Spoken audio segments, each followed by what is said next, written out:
என்ன பாருங்க நான் எடுக்க போனேன் என்னாச்சு? அம்மா தம்பி போனேன் தம்பி, ஒரு நாளைக்கு ஒரு நாள் ரேட் ஏறிக்கிட்டே இருக்கு. அதான் நான் போய் பார்த்துட்டு ரேட்டை பார்த்துட்டு ஒடியாந்துட்டேன் நானு. கோல்ட் ரேட் இவ்வளவு தூரம் ஆகும்னு நான் எதிர்பார்க்கவே இல்லை. அம்மா தம்பி என்ன சொல்லுதுல, ஒரு நாளைக்கு ஒரு நாள் ஏறிக்கிட்டு இருக்கு. 2 பிள்ளைல வச்சிருக்கேன், எப்படித்தான் கல்யாணம் பண்ணி கொடுத்து கதை சேர்க்கோ எனக்கே தெரியல. என்ன கோல்டு பேசிட்டு இருக்க? என்ன பேசிட்டு இருக்கா தம்பி? கோல்டுக்கு அநியாய ரேட் ஆகி போச்சு. நம்ம எப்படி வாங்க? இப்படியே உடனே நடுத்தர மக்கள் என்னதான் செய்ய? நடுத்தருவா என்ன அது? நடுத்தரம் நம்ம வந்து 40,000 சம்பளத்துக்கு அரை பவுன் கூட எடுக்க முடியாது உங்களுக்கு. என்ன சொல்லல, நானே வாங்கிட்டேன் கோல்டு, உங்களால வாங்க முடியாதா? ஏன்னா என்ன 40,000 வாங்க நம்மளாலே கோல்ட் எடுக்க முடியல. இவன் எப்படி எடுத்தான்?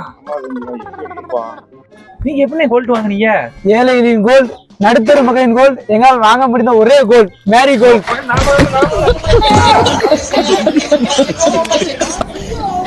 ஏரியா பக்கம் வந்தா கொண்டாடுறேன் பாத்துக்குவா. 15 வருஷமா கஞ்சி தண்ணி இல்லாம சம்பாதிச்சு ஒரு குண்டு பண்ணி தங்க வாங்க முடியல.